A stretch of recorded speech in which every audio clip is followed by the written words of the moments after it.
मांगरोला वाले सब आपकी सेवा में लगे हुए। अब आपने प्रत्याशी काफी नाम लिए हैं, लेकिन ये गुजराती में लिखे हुए हैं। लेकिन एक ध्यान रखना, आप ज्यादा प्रत्याशी में गड़बड़ होती है तो टिकट तो एक आएगी और बाकी सारे उसकी कार सेवा में लग जाएंगे तो गड़बड़ हो जाएगी। समझ रहे हो बात मेरी? भाषा समझ में आ रही है?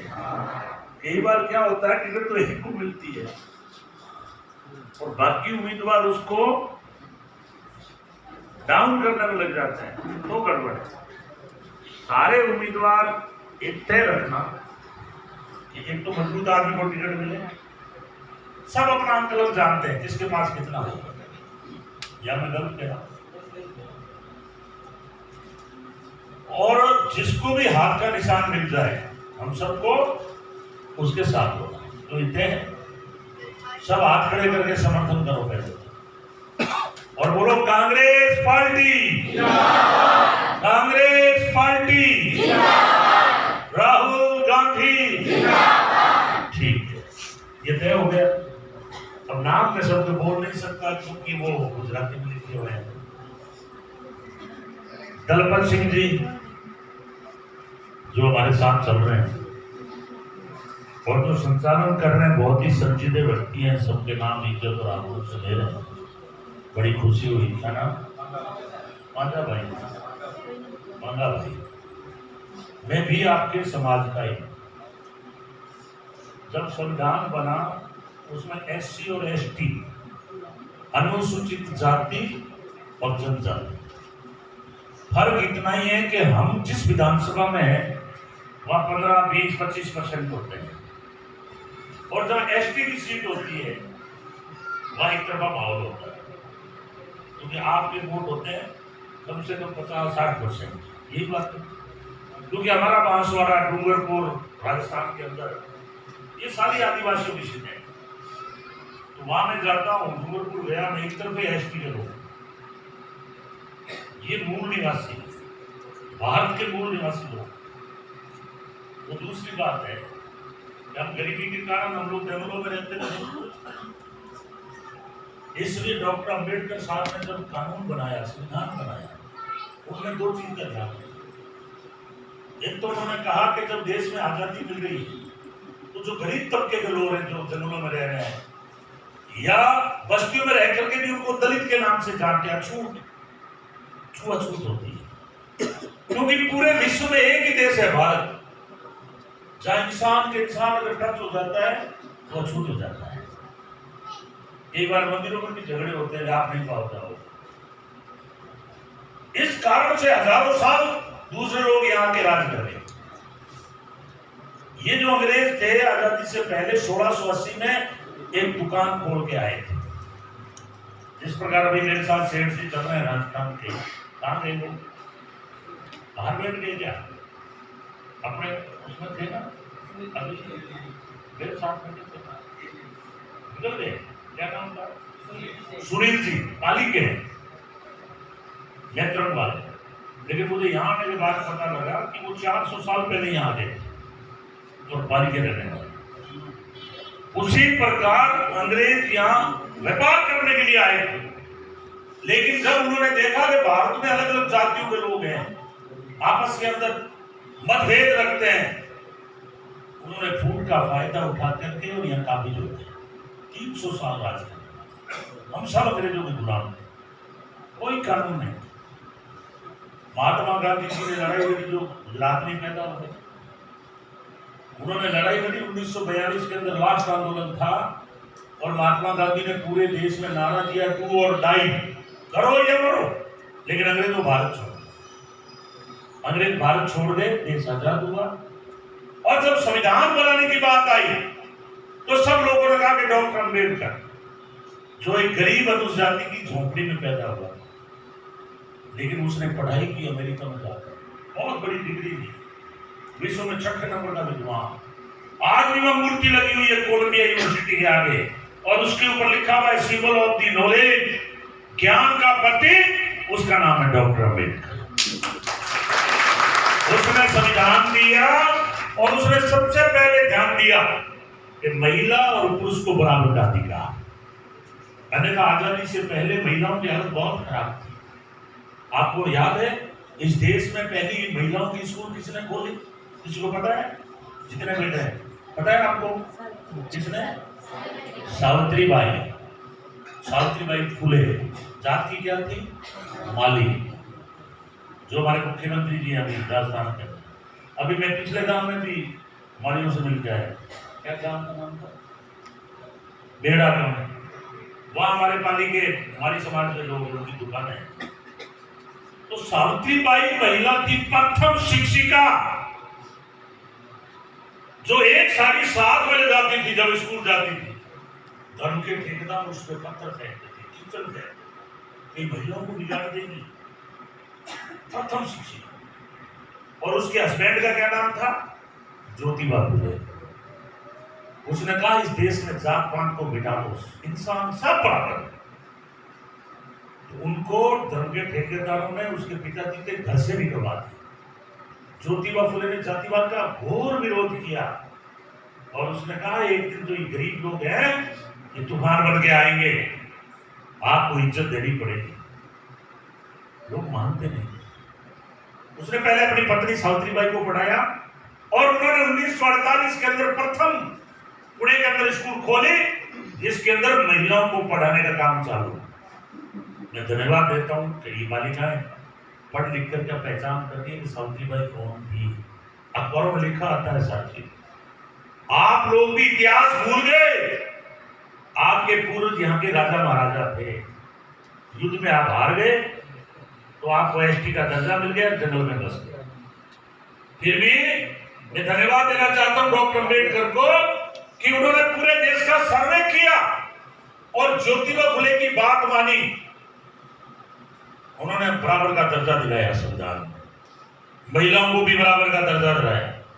आज महिला का अधिकार जो उनके पिता है उनकी संपत्ति में भी है। और ज्योतिबा फुले ने एक बहुत कड़ी बात कही थी उस वक्त 1848 में।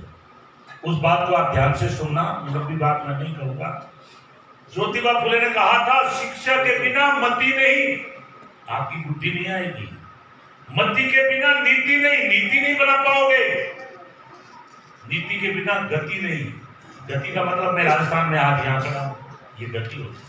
राजस्थान के यहाँ लोग आके व्यापार करने लगते, उनमें बुद्धि थी जब यहाँ के व्यापार कराए। तो शिक्षा के बिना मति नहीं, मति के बिना नीति नहीं, और नीति के बिना गति नहीं, और गति के बिना अर्थ नहीं। मतलब रुपया पैसा नहीं है, और रुपये पैसे आदमी का जीवन पशु है। ये बात छोड़ता। इसलिए बाबा साहब अम्बेडकर ने कहा कि अगर देश आजाद होता है अंग्रेजों से तो समानता का दर्जा मिलना चाहिए, स्वतंत्रता का दर्जा होना चाहिए। आदमी और पुरुष में, आदमी और औरत में फर्क नहीं होना चाहिए। ज्योतिबा फुले की बात को आगे बढ़ाया। और वो मैं बात कह रहा था सावित्रीबाई की कि एक साड़ी साथ ले जाती थी, धर्म के ठेकेदार कीचड़ फेंकते थे और वो अपने स्कूल में जाके साड़ी बदल करके बच्चों को पढ़ाने का काम करते। ज्योतिबा फुले ने भी कहा ये जो गरीब जाति के लोग हैं भारत में बस रहे हैं, इनको बराबर का दर्जा दो। आप जाति के आधार में इनको नीचा मत मानो। और डॉक्टर अम्बेडकर ने इसीलिए ज्योतिबा फुले को गुरु माना और संविधान उनकी शिक्षा के अनुसार बनाया। और आज हम सबको बराबर करते। आज ये संविधान की ताकत है कि गोविंदराव मेघवाल का बेटा होते हुए भी आपके सामने कैबिनेट के मंत्री के रूप में आपके सामने खड़ा है। ये संविधान की ताकत। आज पिछड़े वर्ग के यहाँ अशोक गहलोत जी राजस्थान में मुख्यमंत्री है, वो भी जात नहीं मानते। आपके नरेंद्र मोदी जी ये भी पिछड़े वर्ग में आते हैं, फिर भी आज प्रधानमंत्री है। मैं इसलिए आपसे निवेदन कर रहा हूं कि अभी पिछले 7 सालों के अंदर जब से मोदी प्रधानमंत्री बने, हिंदू और मुसलमानों को लड़ाने का काम कर रहे हैं। अरे भाई आप हिंदू की बात कर रहे हो, कह रहे हो हिंदू राष्ट्र बनाएंगे, तो अभी प्रधानमंत्री हिंदू, राष्ट्रपति हिंदू, एसपी हिंदू, कलेक्टर हिंदू, सारी जगह अफसर हिंदू, सब जगह न्यायाधीश हिंदू, फिर आपको किससे खतरा है? फिर भी कान में कहेंगे हिंदू खतरे में। ये कर के पूरे देश में दंगे कर। पहले गोधरा कांड हुआ, इस कांड से आप अपने देश में प्रधानमंत्री बन गए और जगह जगह पूरे देश में दंगे कराने की साजिश कर रहे हैं। मैं इसलिए आपसे आग्रह कर रहा हूं कि ये जो कांग्रेस पार्टी है जिसने डॉक्टर अम्बेडकर को आगे रख के संविधान बनाया और आजादी के बाद आपको जो भी विकास दिख रहा है ये कांग्रेस की है। कांग्रेस ने 36 कौम को बराबर का दर्जा दिया। आज जो road, university, medical college, hospital, सड़कें, ये जो जितना भी दिख रहा है ये कांग्रेस की देन है। और जब से मोदी जी आए हैं दंगों के अलावा कुछ भी नहीं करते। आपके यहाँ शायद नरेगा योजना चल रही है, नरेगा महात्मा का, उसमें काम मिलता है, ये नरेगा भी कांग्रेस की देन है। खाद्य सुरक्षा 2 रुपए किलो गेहूं मिलता है, वो भी कांग्रेस की देन है। हमारे राजस्थान में तो मुख्यमंत्री जी ने 10 लाख तक का इलाज फ्री, जो भी सरकारी हॉस्पिटल है उसमें आपको निःशुल्क इलाज मिलेगा। अगर आपका हार्ट में गड़बड़ है तो फ्री इलाज, किडनी में गड़बड़ है तो फ्री इलाज, आपकी कोई भी गड़बड़ है शरीर में, फ्री इलाज सरकार की तरफ से किया जाता है। अब गुजरात की क्या स्थिति वो आप जानो, लेकिन मैं एक बात कहूंगा, घर में हम खाना बनाते हैं, रोटी बनाते हैं, लगातार अगर रोटी को एक तरफा रखेंगे तो रोटी जल जाए, पलटने की जरूरत है। 27 साल से भारतीय जनता पार्टी का राज है और पूरे देश में हमें मूर्ख बना रहे हैं कि गुजरात मॉडल को लेकर के देश में राज कर रहे हैं और अच्छे दिनों का झांसा देकर के पूरे देश को बर्बादी की ओर ले जा रहे हैं। गैस की टंकी 400 रुपए में थी, आज 1000 रुपए में। पेट्रोल 60 रुपए था, आज 100 रुपए से बाहर चला गया। नोटबंदी लगा के रुपए का सत्यानाश है। घरों में महिलाओं के पास लुका छिपा के 2000 पड़े थे, वो भी बैंकों में जमा हो गए। आज हमारी आर्थिक रूप से स्थिति हमारी खराब हो गई। जीएसटी लगा के व्यापार चौपट कर दिया और SC ST को बर्बाद कर दिया कि जितनी हमारी संस्थाएं थी, रेलवे, BSNL, टेलीफोन, सारे बेच दिए। तो आपके बच्चों को नौकरी भी आरक्षण के तहत नहीं मिल सकती। ये श्रम जाति को भ्रमित करते हैं कि मैंने आरक्षण खत्म कर दिया, जो संविधान के अंदर हमें आरक्षण मिला। क्योंकि हम जो गरीब लोग हैं, हम व्यापार में बराबरी नहीं कर सकते, आपकी दुकान नहीं मिलेगी, आप ठेकेदारी की लाइन में नहीं हो, आपके पास मात्र एक नौकरी थी और वो नौकरी भी मोदी जी ने आपसे छीन लिया, सबका प्राइवेटाइजेशन कर दिया, निजीकरण। आज आप देख लो, रेलवे पे लिखा होगा अंबानी रेलवे, टेलीफोन भी आपको जियो धनाधन चला दिया। इस देश के अंदर इन्होंने नारा दिया था सबका साथ सबका विकास, और विकास हुआ है 2 आदमियों का, अंबानी और अडानी। ये विश्व में 2 नंबर के शेयर बन गए पूरे विश्व में। इसलिए मैं गरीब भाइयों में आपसे निवेदन करने आया हूं, आपको विकास देखना है तो राजस्थान आओ, आपको सड़कों में भी अंतर आएगा। किसान को बिजली फ्री दी जा रही है 50 यूनिट, हॉस्पिटल के अंदर आपका इलाज फ्री है, गांव गांव के अंदर हम अंग्रेजी भी स्कूल दे रहे हैं बच्चों को पढ़ाने के लिए, बच्चों को स्कूल फ्री, स्कूटी।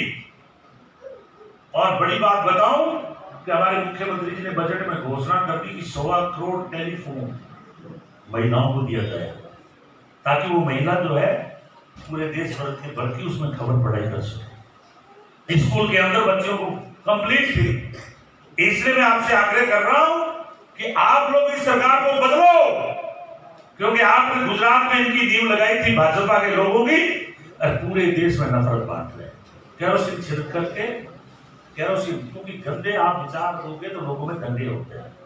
आज जगह जगह मॉब लिंचिंग हो रही है, 100 आदमी एक आदमी को मार रहे हैं। मैं देख रहा हूँ दिल्ली में एक वीडियो देखा, एक मुसलमान सब्जी का गाला लगा रहे, उसको मार रहे, कहते हैं मुसलमान से आप सब्जी मत खरीदो।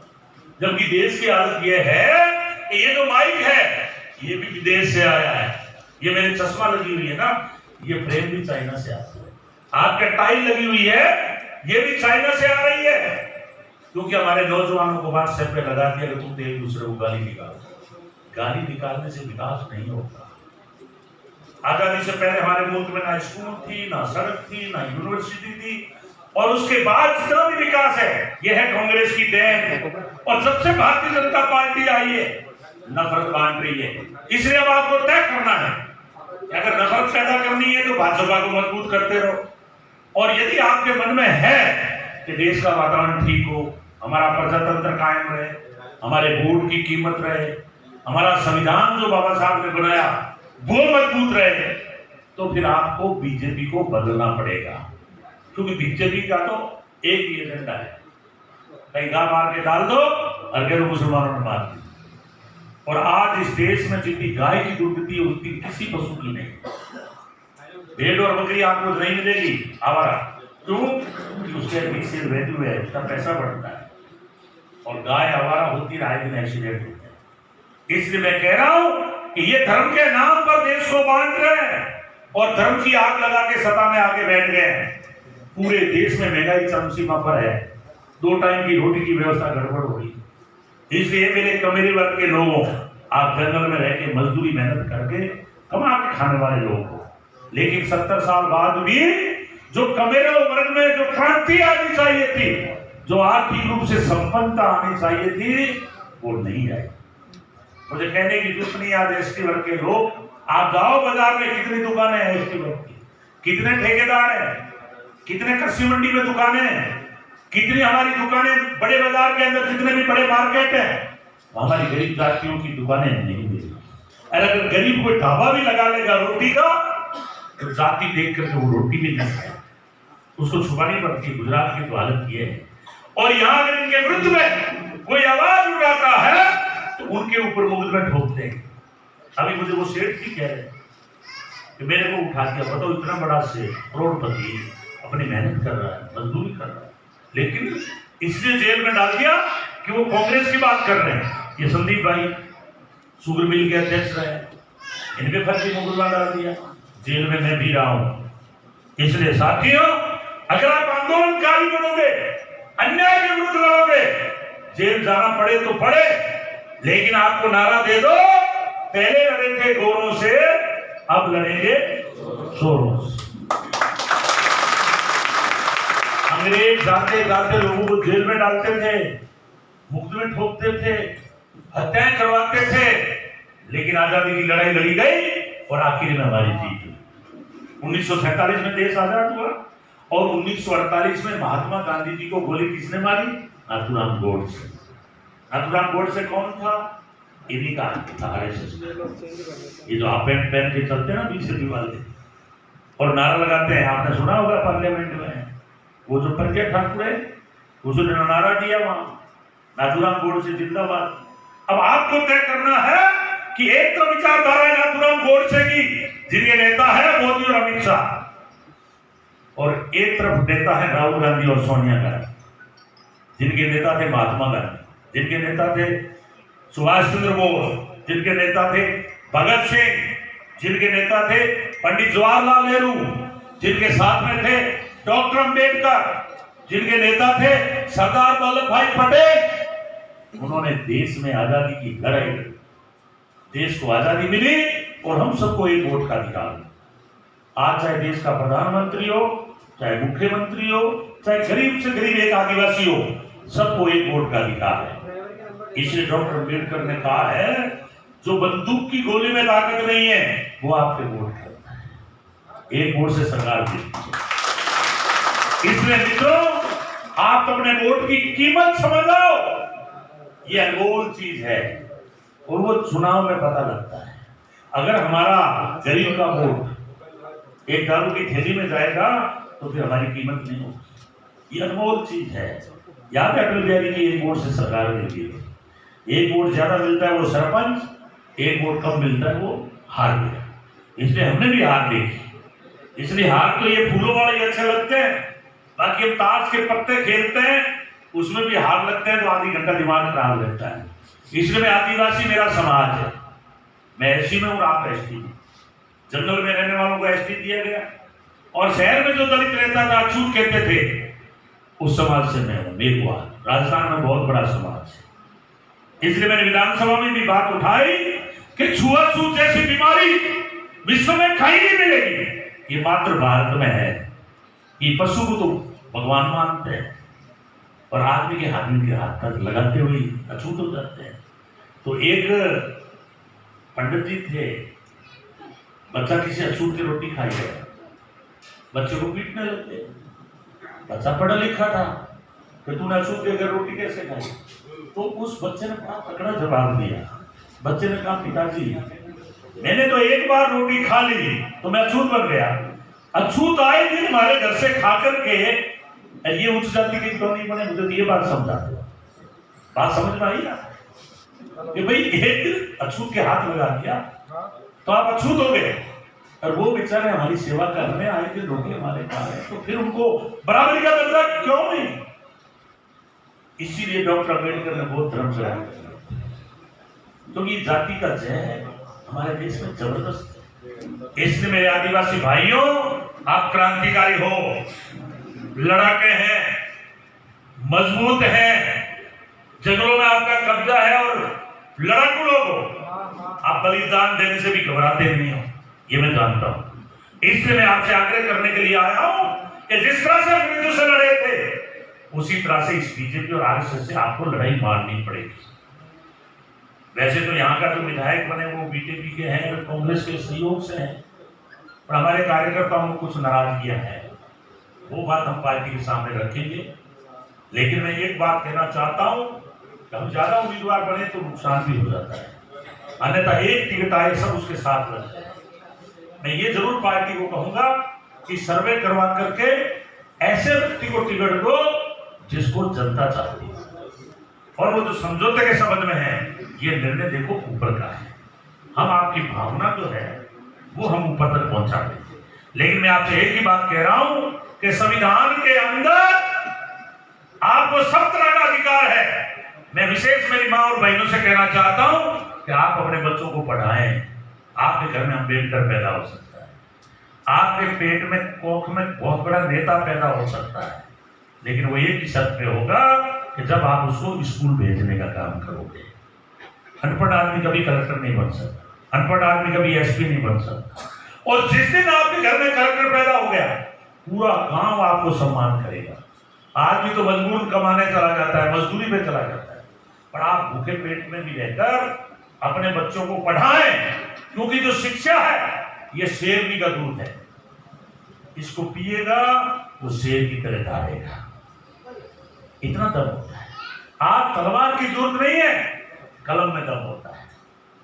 कलम जब चलेगी जब आप में पढ़ाई होगी। इसलिए मैं ज्यादा लंबी बात नहीं कहते हुए मैं मेरी माँ बहनों और मित्रों से निवेदन करता हूं कि आपको एक मुकाबला करना पड़ेगा। प्रजातंत्र खतरे में, अम्बेडकर साहब ने संविधान को पार्लियामेंट में के सामने ही जलाने का काम कर रहे हैं, और संविधान खत्म हो गया आपका वोट का अधिकार खत्म हो जाएगा। ये मशीनों में गड़बड़ कर रहे हैं, पैसों के बलबूते में खरीद रहे हैं, सरकारें गिराने का काम कर रहे हैं। महाराष्ट्र की सरकार गिराई, मध्य प्रदेश की सरकार गिराई, कर्नाटक में गड़बड़ की, गोवा में इन्होंने गड़बड़ की। जब आप सोचिए प्रतिनिधि हमारे पैसे में बिकने लग जाएंगे तो फिर इस वोट की कीमत खत्म हो जाएगी। इसलिए आप मजबूत लोगों को जिताओ। इन्होंने राजस्थान में भी कोशिश की थी, हम लोगों को 35 दिन वोट में लेना। मेरे पास भी एक फोन आया तो मैंने उनको जवाब दिया था कि पैसे में जानवर बिकते हैं, इंसान पैसे में नहीं बिकते। इसलिए मैं निवेदन कर रहा हूं मित्रों, अपने जीवन के मूल्य को समझें। आपको भी कहता है आगे स्वर्ग है नरक है, कुछ नहीं है। इंसान से बड़ा कोई चीज नहीं है। 1000 साल उम्र किसी की भी नहीं है। अम्बेडकर साहब भी 65 साल में उनकी डेथ हो गई। महात्मा गांधी जी 30 वो 48 वो 70 साल। 1969 में पैदा हुए, 1869 में, 1948 में गोली लग गई। तो आपको भी इस जीवन में सब कुछ करना है, इससे बड़ा जीवन नहीं है। इंसान बहुत महत्वपूर्ण जीवन है।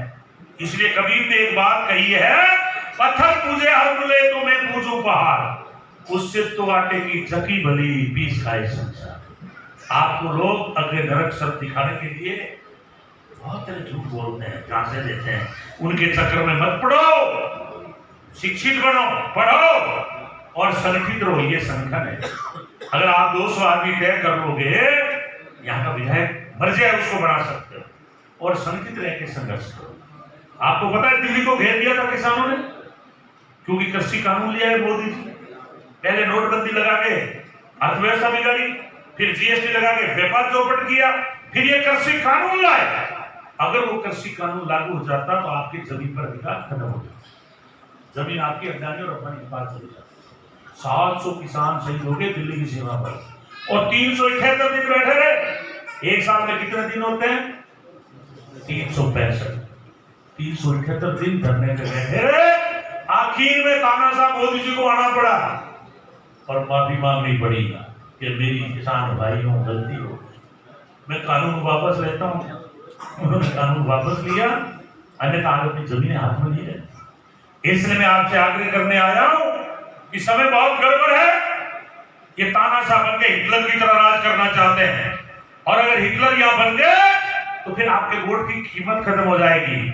आपने 27 साल राज किया, आप अनुमान लगाओ क्या किया? खाली एक चुप लगा दी, हिंदू और मुसलमान। हिंदू खतरे में, अरे भले आदमी हो, जब इस देश में सारा शासन ही हिंदू कर रहे हैं, ये आपको सिर्फ भ्रमित करने के लिए कर रहे हैं। इसलिए मैं आपसे आग्रह कर रहा हूं कि ये देश ना हिंदू राष्ट्र बन सकता, ना मुस्लिम राष्ट्र बन सकता, ना ये कोई खालिस्तान बन सकता। ये तो मात्र रहेगा धर्मनिरपेक्षता के आधार पर, सभी धर्म के लोगों को सम्मान मिलेगा, चाहे हिंदू हो, चाहे मुस्लिम हो, चाहे सिख हो, ईसाई हो, हम सब भाई भाई। इसलिए मैं आपसे एक ही आग्रह कर रहा हूं कि आने वाला चुनाव बहुत महत्वपूर्ण है। पूरे भारत की जनता आपको देख रही है, क्योंकि ये सारी बीमारी यहीं से पैदा हुई है, इसलिए आप भी निपटाओगे। और जब ये गुजरात में बीजेपी निपट जाएगी तो आने वाले समय में 2024 में मोदी और अमित शाह भी घर चले जाएंगे, और ये अडानी और अंबानी जो आज करोड़पति अरबपति बन गए, पूरे विश्व में सबसे ज्यादा रुपए इनके पास हो गया, ये सब ठीक हो जाएगा। इसलिए मैं पुनः अपील करता हूं कि हमारा प्रजातंत्र कायम रहे, हमारा संविधान कायम रहे, सबका विकास हो, तो फिर आपको वापस कांग्रेस लाना पड़ेगा। पहले अंग्रेजों से लड़े और अब इन काले अंग्रेजों से लड़कर या गुजरात में सरकार बनाओ, ताकि आपके जो विकास के काम रुक गए हैं वो विकास के काम होंगे, भाईचारा कायम होगा। सब जाति और धर्म में जो भय पैदा हो गया है, ये भय जब ही खत्म होगा कि जब आप वोट से राज को बदलोगे। इसलिए मैं पुनः अपील करता हूं कि हम सब मिलकर अच्छे उम्मीदवार को वोट देके पंजे को जिताएं और अपनी कांग्रेस की सरकार बनाएं। आप सब पधारे, मुझे बड़ी खुशी हुई कि आदमियों के बराबर यहाँ महिलाएं मैं पहली बार देख रहा हूँ गरीब समाज में, कि आदिवासी। इसलिए आप एक बार पुरुष सब महिलाओं के जोर से ताली बजा के इनका स्वागत। और मैं मेरी माँ बहनों से पुनः निवेदन करता हूँ कि आप अपने बच्चों को पढ़ाओगे तो कल आपके घर के अंदर जो है राजकुमार पैदा होंगे। यही बाबा साहब अम्बेडकर की इच्छा थी, आपको इसीलिए आरक्षण पढ़ने का अधिकार दिया है। तो मैं पुनः अपील करता हूं कि एक एक वोट की कीमत है मित्रों, और प्रजातंत्र को मजबूत करना है तो हम सबको मिलकर इस कांग्रेस को मजबूत करें, ताकि हमारा प्रजातंत्र कायम रहे। इसी के साथ जय हिंद, जय भारत, धन्यवाद। अब मैं एक बार नारा दूंगा, कांग्रेस पार्टी जिंदाबाद। आप हो गए जिंदाबाद, जिंदाबाद। कांग्रेस पार्टी जिंदाबाद, जिंदाबाद, जिंदाबाद। हाथ ऊपर करके सब मुंह का कान। कांग्रेस पार्टी जिंदाबाद, जिंदाबाद, जिंदाबाद। कांग्रेस पार्टी जिंदाबाद, जिंदाबाद, जिंदाबाद। आप जो राहुल गांधी जी भारत जोड़ो यात्रा निकाल रहे हैं, इसलिए निकाल रहे हैं कि महंगाई बढ़ गई, नफरत इन्होंने पैदा कर दी, जगह जगह हत्याएं हो रही है, मीडिया इन्होंने कब्जे में ले लिया। इन सारी चीजों को खत्म करने के लिए पूरे भारत के अंदर अभी बेलारी में 5 लाख लोग थे, तो एक बार इस यात्रा का हाथ ऊपर करके समर्थन करो।